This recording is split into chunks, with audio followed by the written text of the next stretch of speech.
For 11 years, my wife and I had what I thought was a stable, if somewhat predictable, marriage. Her name was Lisa, and from the outside looking in, we were the couple everyone envied. I met her at a friend's wedding, and from the moment she laughed at my terrible joke about the overpriced cocktails, I was hooked. She had this effortless charm, a way of making people feel like they were the only ones in the room. I was no exception. When we got married, I was in the early years of my career, clawing my way up the corporate ladder with relentless ambition. She worked in marketing, a fast-paced world that suited her personality, outgoing, confident, always with a new idea or campaign to pitch. We weren't perfect, but we complemented each other. I was structured and practical. She was spontaneous and full of life. We balanced each other, or so I believed. For the longest time, I never doubted her loyalty. Lisa wasn't just my wife. She was my best friend. We shared inside jokes, argued about movies, and made lists of places we wanted to travel to but never did because life kept getting in the way. I worked late nights, determined to secure a future where we never had to worry about money. She understood, or at least she said she did. The first cracks in our marriage were subtle. A missed dinner here, a half-hearted response there. At first, I blamed myself. Work had consumed so much of my time that I assumed I had become a neglectful husband. I made efforts to fix it, surprise date nights, flowers, weekend getaways. She seemed grateful, but there was always a distance I couldn't quite bridge. Then came the gym phase. Lisa had always been fit, but something shifted. She started working out religiously, counting calories, obsessing over her appearance in a way she never had before. I was proud of her dedication, but a small voice in the back of my mind nagged at me. She wasn't doing this for herself. And then there was my boss, Andrew. Lisa had always admired him, even before she met him in person. Whenever I talked about work, she asked about him. "He sounds impressive," she would say, eyes gleaming with curiosity. Andrew was the kind of man people naturally gravitated toward, wealthy, powerful, and effortlessly charming. He had the kind of confidence that made people want to impress him, and Lisa had always wanted to impress people. I noticed how she perked up when she met him at my company's holiday party. The way she leaned in just a little too much when he spoke. The way she laughed at his every remark. I told myself I was being paranoid, that she was just being friendly. But looking back, I should have known that was the moment everything started to unravel. I had spent years building a life for us, but I was about to find out that Lisa had started constructing an entirely different future, one that didn't include me. As the months passed, the space between Lisa and me grew wider. It was like watching a shoreline slowly erode, inch by inch, knowing that one day, there would be nothing left but the waves swallowing it whole. At first, I told myself it was just a phase, that all marriages had their rough patches. But deep down, I knew something had shifted. Lisa started staying late at work more often. She had always been dedicated to her job, but now it felt excessive, working weekends, taking calls at odd hours, and traveling for networking events that she never used to care about. When I asked about it, she waved it off. "Marketing is competitive," she'd say. "I have to stay ahead." I wanted to believe her, so I did. But other things didn't add up. Her phone, once left casually around the house, was now glued to her hand. She changed her passcode, something she'd never done before. When I asked about it, she laughed and said, "Oh, I don't even remember changing it." That was the first lie I caught her in, but I let it slide. Our intimacy dwindled, reduced to mechanical kisses and brief hugs, as if we were acting out the motions of a marriage without the feelings behind it. I tried to bring us closer, suggesting vacations, cooking her favorite meals, even dressing better when we went out, but none of it seemed to make a difference. She still laughed at my jokes, still acted like the same Lisa I had married. But there was something missing, something I couldn't quite put my finger on. The turning point came when I invited her to a company event. Normally, she would have been excited, eager to socialize and dress up for the night. But this time, she hesitated. "Do I have to go?" she asked, fidgeting with her phone. "You usually love these things," I replied, trying to sound casual. She sighed, then forced a smile. "It's just work has been exhausting. I could use a night in." It seemed reasonable enough. But later that evening, When I arrived at the event alone, I noticed something that sent a chill down my spine. Andrew, my boss, the man Lisa had always admired, was there too, alone. That night, as I lay in bed staring at the ceiling, I realized something that made my stomach turn. Lisa wasn't just pulling away from me. She was pulling toward someone else, and I was too blind to see it. Looking back, I realized the signs had been there all along, but I had been too trusting, too blind, too unwilling to believe that my wife, the woman I had built a life with, could betray me. Love makes you see what you want to see, convinces you that the unsettling moments are nothing more than passing coincidences. But coincidences don't pile up like this. I had brushed off the growing distance between us as stress from work, thinking that if I just gave her space, she would eventually come back to me. What I didn't know then was that she had already left. She was just keeping up appearances. It started subtly, small things that wouldn't have meant much on their own but, together, painted a different picture. Lisa had always been stylish, but suddenly, she became obsessed with her appearance in a way that felt excessive. Expensive dresses, perfume that lingered long after she left the house, lingerie that I had never seen her wear for me. She justified it as self-care, a way to feel good about herself, and I didn't question it. But then there were the late nights, the sudden work commitments that had never been an issue before. Lisa had always been good at her job, but she had never been the kind to sacrifice her evenings, let alone weekends, for meetings or deadlines. Now, she was constantly at the office, missing dinners, coming home hours after I had already gone to bed, whispering apologies that felt hollow. Her phone, once an afterthought, had become an extension of her hand. She was always texting, her screen lighting up with notifications that she quickly swiped away when she thought I wasn't looking. If I entered a room, she would subtly angle it away, sometimes locking it before I even had a chance to glance at the screen. When I jokingly asked who she was talking to, she barely looked up, muttering a vague, just work stuff, before changing the subject. It wasn't just the secrecy. It was the way she always seemed lost in thought, disconnected from me in a way that was impossible to ignore. Our conversations had turned into routine exchanges, the depth we once had stripped away until we were nothing more than two people coexisting under the same roof. I told myself that every marriage goes through phases, that this was just a rough patch. But the doubt had been planted, and it grew like an infection, spreading through my mind until it was impossible to ignore. I started noticing things I had previously dismissed. The faint trace of cologne on her clothes that wasn't mine. The way she would leave the house looking effortlessly put together, yet return home exhausted and disheveled, as if she had spent the night doing more than just work. I tried convincing myself that I was imagining things, that I was being paranoid. But paranoia doesn't make your gut twist like that, doesn't make your instincts scream at you that something is terribly, horribly wrong.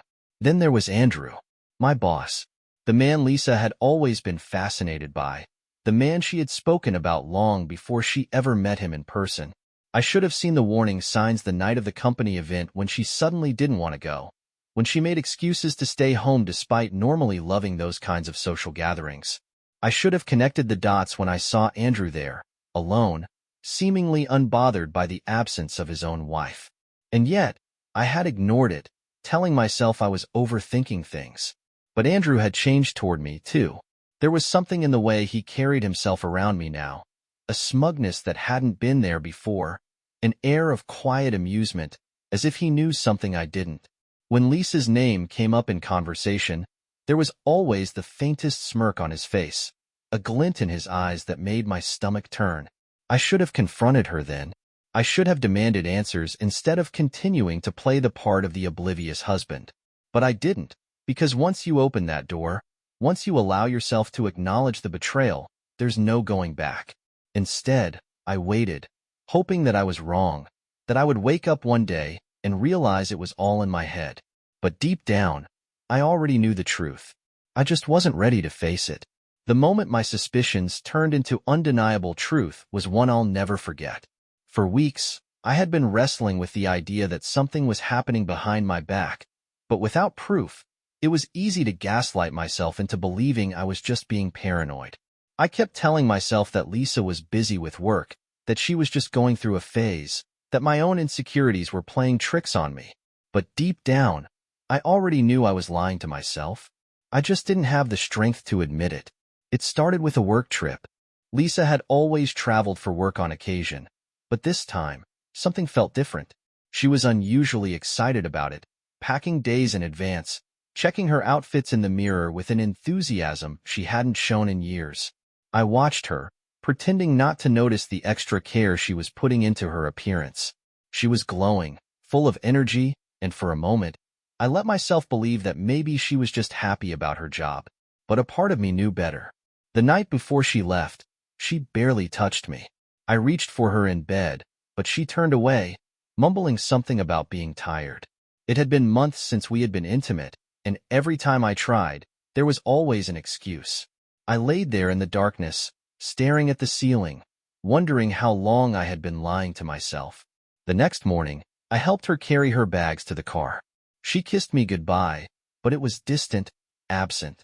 As I watched her drive away, my gut told me that this wasn't just a work trip. A part of me wanted to follow her, to drive to the airport and see for myself where she was really going. But instead, I went to work and buried myself in my tasks, pretending everything was fine. That was until a colleague mentioned something in passing that made my blood run cold. "Isn't your wife on that trip with Andrew?" The words hit me like a brick. My entire body tensed as I forced a neutral expression, pretending like I already knew. "Yeah," I lied. "They're attending the same conference." I barely made it through the rest of the day. The idea of Lisa traveling with Andrew, being alone with him in another city, was enough to make my skin crawl. The doubts that had been simmering in the background for months now roared to the surface. I went home that night and tried to distract myself, but my mind was spinning with possibilities. I didn't want to be the kind of husband who checked up on his wife, who invaded her privacy. But something inside me snapped. I needed to know. I opened her laptop, the one she rarely used now that she had a work-issued one. It was an old habit of hers, leaving things logged in, not thinking twice about security because she had nothing to hide. Or at least, she used to have nothing to hide. My hands were shaking as I clicked into her email. Most of it was work-related, mundane office chatter, until I saw a thread marked private. My breath caught in my throat. I clicked it open. The messages were between her and Andrew. The subject line was innocent enough, but as I scrolled down, the words hit me like a freight train. "I can't wait to see you," she had written. "Last time was incredible. I haven't stopped thinking about it." Andrew's response was just as damning. "Me neither. We'll have more time this weekend. No interruptions." I read and reread those words, my vision blurring, my stomach twisting into knots. My hands clenched into fists as the reality of it all settled in. This wasn't just some emotional affair. This wasn't just harmless flirting. This was full-blown betrayal. Lisa wasn't at a work trip. She was with him, and I had been played for a fool. I sat there, staring at the screen, feeling a rage unlike anything I had ever felt before. I wanted to scream, to break something, to storm out of the house and drive straight to wherever they were. But I didn't. Instead, I took a deep breath and forced myself to think. This wasn't just about emotions now. This was about strategy, about how I would handle the situation from here. Because now, I had proof, and soon, Lisa would know that I wasn't blind anymore. I sat there in the dim glow of Lisa's laptop screen, staring at the damning words that confirmed everything I had feared. My hands felt cold, my body numb, but inside, a fire was raging. The weight of betrayal settled over me like a suffocating blanket, pressing down on my chest until I could barely breathe.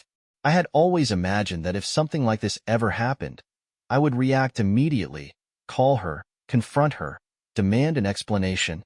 But as I sat there, staring at the messages, I felt no impulse to act on emotion.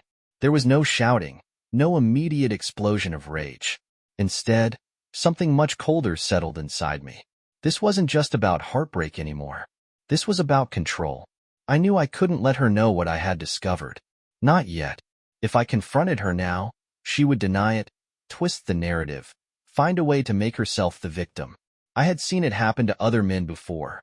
Cheaters who, when caught, manipulated their way out of consequences by making their spouse question everything. I refused to give her that chance. Instead, I took screenshots, saving the evidence in multiple locations. I wasn't just going to end this marriage. I was going to make sure she didn't get to rewrite history when it all came crashing down. For the rest of the night, I barely moved. I replayed everything in my head, every moment where I had doubted myself, every time I had told myself I was being paranoid. All of it had been real. The distance, the secrecy, the sudden obsession with looking perfect. None of it had been innocent. Lisa had been unfaithful for months, maybe even longer, and I had been too blind, too trusting, to see it. The next morning, I went through the motions of a normal day, forcing myself to act as if nothing had changed. I showered, got dressed, went to work, but every interaction felt surreal, as if I were watching myself from the outside. I sat through meetings without hearing a single word, nodded along to conversations that didn't register. My mind was somewhere else entirely, already calculating the next steps. Then, in the afternoon, she texted me. "Hey babe, just landed. Heading home soon. Missed you." I stared at the words, while rising in my throat. Missed me? After spending a weekend with my boss, in his bed, whispering the same lies to him that she had once whispered to me. My fingers hovered over my phone as a dozen different responses ran through my mind. But I forced myself to stay in control. I couldn't let her sense anything was wrong. So I typed back, "Can't wait to see you. Drive safe. Lies for lies." That evening, when Lisa walked through the front door, I felt like I was looking at a stranger. She smiled at me, setting her bag down with an exaggerated sigh. God, I'm exhausted. Those conferences are always so draining. She stretched, acting as though she had spent the past 3 days in boardrooms instead of tangled in another man's sheets. I nodded, watching her carefully, taking in every detail, the slight tension in her shoulders, the way she avoided making direct eye contact for too long. She was hiding something, and now that I knew the truth, I could see it so clearly. The way she casually mentioned Andrew's name in passing, the way she acted as though nothing was out of the ordinary. It was all a carefully constructed lie. I played my part well. I asked about her trip, pretended to be interested, even kissed her on the forehead like I always did. But inside, every word out of her mouth was fueling the storm that was growing inside me. As she unpacked, I thought about all the ways this could play out. I could confront her now, demand she admit everything. But what would that accomplish? She would lie, cry, beg for forgiveness. No, that wasn't what I wanted. I wanted her to feel what I was feeling. I wanted her to know, when the moment came, that she had underestimated me. So I stayed silent. I let her believe she had fooled me. But her time was running out. Lisa moved around the house that evening like nothing had changed, slipping back into the rhythm of our marriage with effortless ease. She unpacked, showered, and curled up on the couch with her phone, sending messages that I could only assume were to him. Every now and then, she would glance over at me, smile, and make some half-hearted attempt at small talk, but I barely heard her. I was too busy studying her, memorizing every false gesture, every flicker of deception in her eyes. She thought she was safe. She thought I was still in the dark. I let her believe it. The next few days were a test of endurance, forcing myself to act normal while every fiber of my being screamed to throw the truth in her face. But I wasn't ready yet. If I had learned anything from reading those messages, it was that Lisa and Andrew had been careful, meticulously so. They used vague language, avoided specific details, covered their tracks well. If I wanted to expose them, I needed more than just suggestive texts. I needed undeniable proof, something so damning that neither of them could spin their way out of it. So I played the part of the devoted husband while secretly laying the groundwork for my revenge. I started leaving work early, telling Lisa I was just burnt out and needed a break. She barely questioned it. I had spent so many years putting my career first that she probably thought I was finally slowing down. The truth was, I wanted to be home when she wasn't expecting me. I wanted to watch her habits, her movements, her patterns. And just as I suspected, she wasn't as careful as she thought. She kept her phone close, but there were moments, when she was in the shower, when she left it charging in another room, where I could access it. I never went into her messages directly. I wasn't stupid. Instead, I checked her call logs, her calendar, her email. She was smart enough not to list Andrew's name outright, but she used codes, appointments, meetings, coffee catch-ups that were scheduled for times I knew she wasn't working. I took note of every single one. The more I watched, the clearer the pattern became. She wasn't just seeing him at the office. They were meeting outside of work too. Hotel rooms, restaurants, places she thought I would never think to check. My stomach churned at the thought of it, at the way she had been able to look me in the eyes every day and pretend nothing was wrong. But I kept my composure. One evening, about a week after she returned from her conference, she came home later than usual. I was sitting at the dining table, pretending to go over work emails, when she walked in with that same casual air of normalcy, dropping her bag on the chair with a sigh. "Long day?" I asked without looking up. She exhaled heavily. "You have no idea. Meetings ran over, and then I got stuck in traffic. I'm exhausted." Lies. I had followed her that evening. I had left work early, parked a few blocks away from her office, and watched as she walked out at exactly 6:45 p.m., not alone, but with Andrew. I had seen them get into separate cars, drive to a quiet restaurant on the other side of town, and sit in a corner booth, leaning in close, whispering, laughing like they had nothing to hide. I had taken photos, time-stamped every moment, recorded everything I needed, but I didn't say a word. I simply smiled and nodded, watching as she went upstairs to shower. I could hear her humming through the walls, washing away the scent of her affair, preparing to climb into our bed as if she hadn't just spent the evening with another man. I clenched my fists, forcing the anger down. Not yet, because now, I had enough. Lisa thought she was playing a game, but I was about to end it. The hardest part of knowing was pretending that I didn't. Every moment with Lisa became an act, a carefully rehearsed performance where I smiled at her, kissed her goodbye in the mornings, and made casual conversation over dinner as if I weren't counting down the days until everything she had built with Andrew came crashing down. The closer I got to my plan, the easier it became to detach from her. I no longer saw my wife when I looked at her. I saw a liar. A woman who had spent months betraying me, who had looked me in the eye and told me she loved me while sneaking around with my boss behind my back. The warmth I once felt for her had been replaced by something else, something cold, something calculating. I had spent the last week gathering more evidence, leaving nothing to chance. I had copies of her text messages, records of their late-night calls, screenshots of hotel reservations under a fake name, and pictures of them together, meeting up at quiet restaurants, getting into Andrew's car, walking into a hotel side by side. Every detail had been documented, every piece of evidence collected and secured in multiple locations. There would be no room for denial when the moment came. No way for her to twist the narrative. The final confirmation came unexpectedly. One evening, Lisa was in the shower, and her phone was charging on her nightstand. I had already gathered what I needed, but my curiosity got the best of me. I opened her recent messages and scrolled through her conversation with Andrew. Most of the older messages had been deleted, but new ones had come in just an hour earlier. "Lisa, I can't stop thinking about last night. I wish we had more time."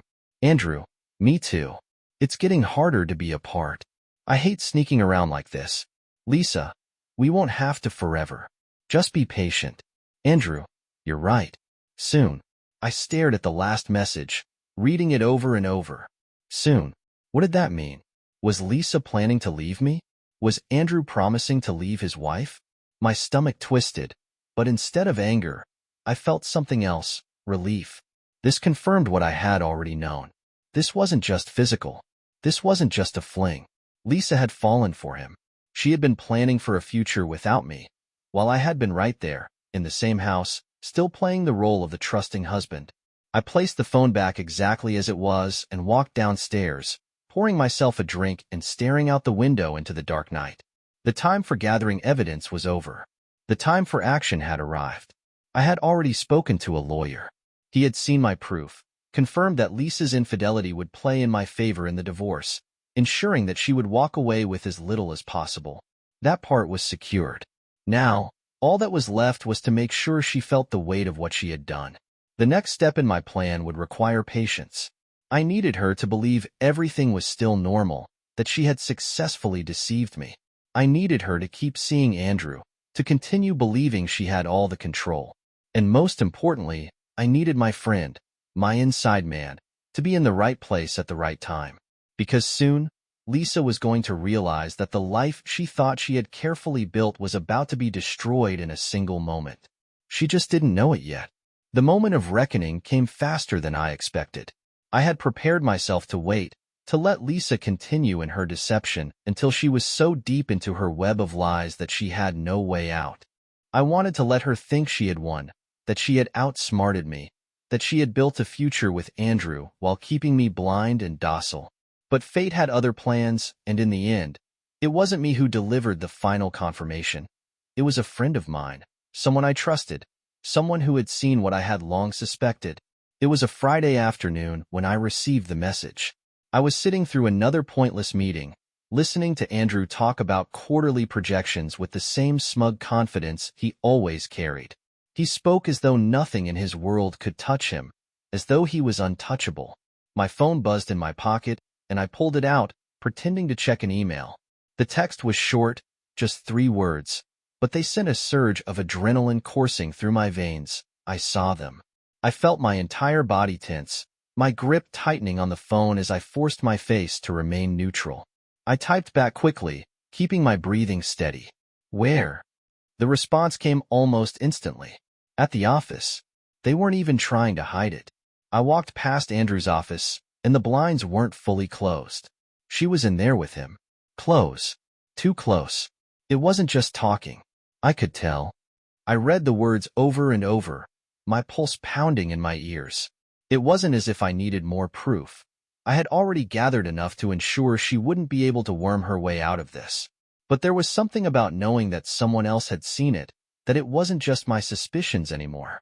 This was real. It was happening right in front of people we both knew.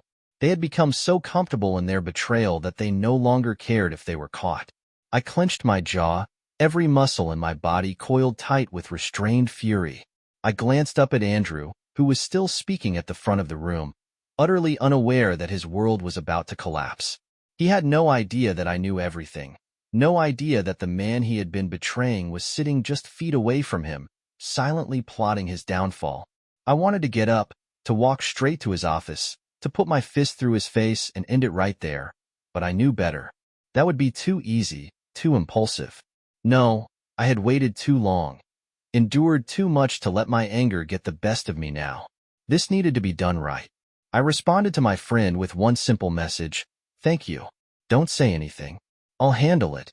Then I put my phone away and forced myself to sit through the rest of the meeting. I played my part, nodding when appropriate, even managing to feign mild interest in the discussion. But inside, my mind was racing, running through every scenario, every step that was about to unfold. Lisa had been careful, or so she thought.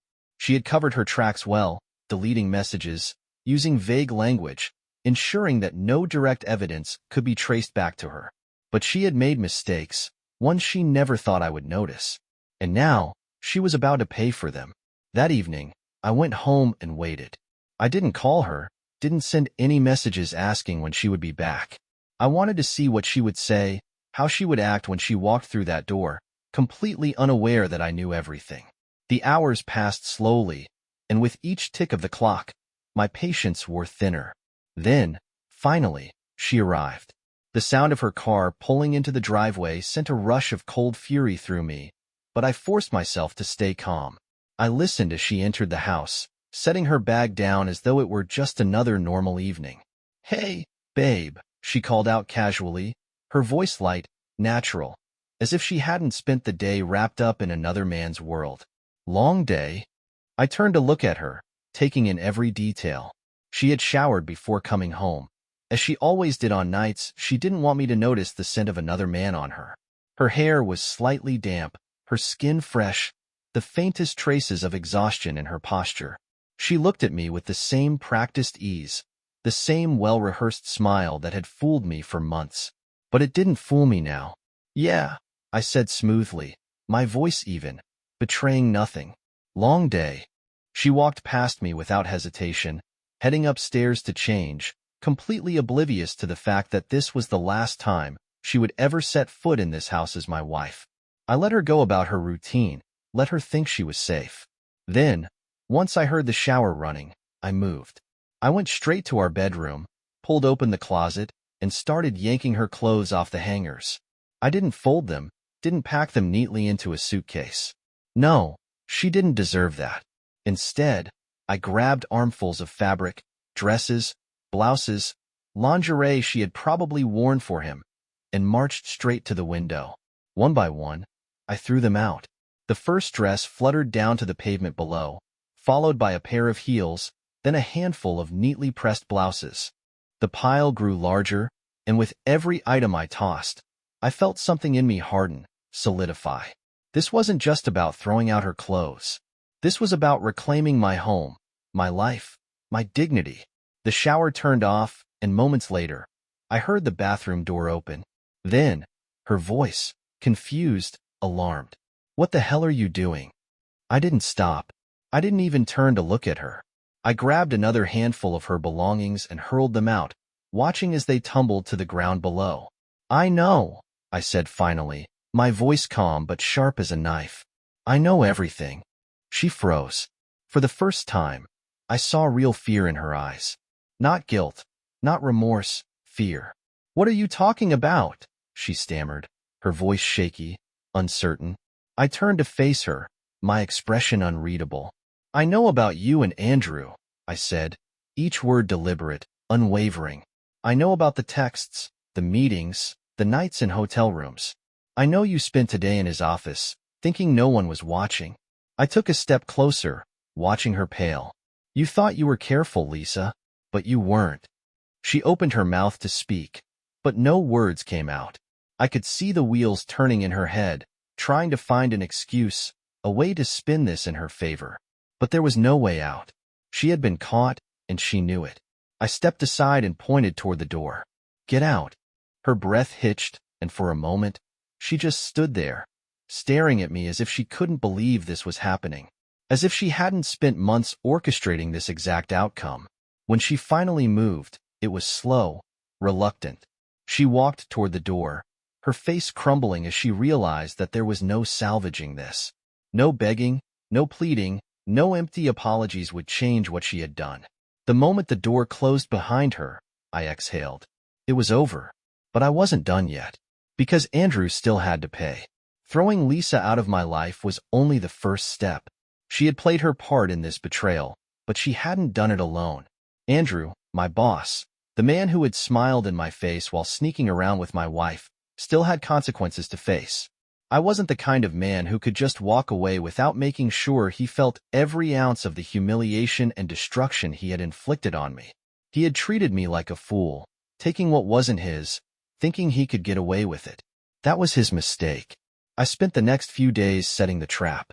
I had already gathered all the evidence, screenshots of messages, pictures of their meetings, timestamps proving they had spent nights together when they were supposed to be working late.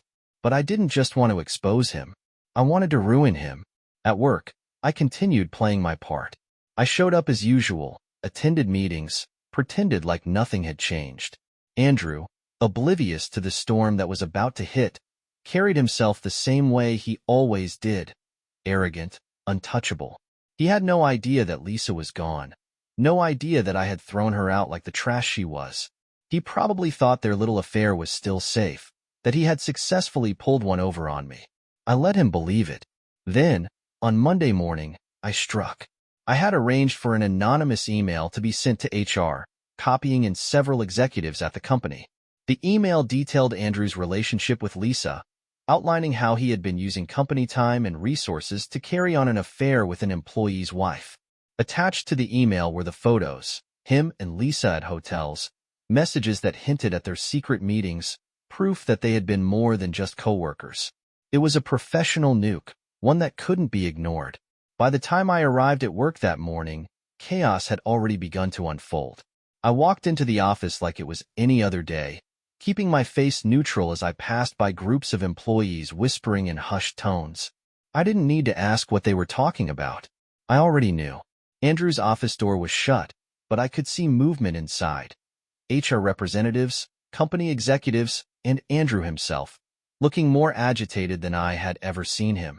His face was pale, beads of sweat forming at his temples as he gestured wildly, trying to explain, trying to talk his way out of it. But the evidence was too strong. There was no way he could deny what had been laid out so clearly. I sat at my desk, pretending to work, my ears tuned to every sound, every shift in the energy of the office. It didn't take long before Andrew's door swung open. He stormed out, his face red with anger and panic, his hands clenched into fists at his sides. He was heading straight for me. "You," he snarled, his voice low but filled with barely restrained fury. I leaned back in my chair, completely calm. "Something wrong, Andrew?" His jaw tightened, his nostrils flaring. "You think you're clever," he hissed. "You think you can just expose you for the lying, cheating piece of shit you are?" I cut in smoothly, keeping my voice even. "Yeah, I do." His hands twitched, like he was considering throwing a punch, but he wouldn't. He was all ego and no backbone. A man who thrived on control but had no idea what to do when the power shifted away from him.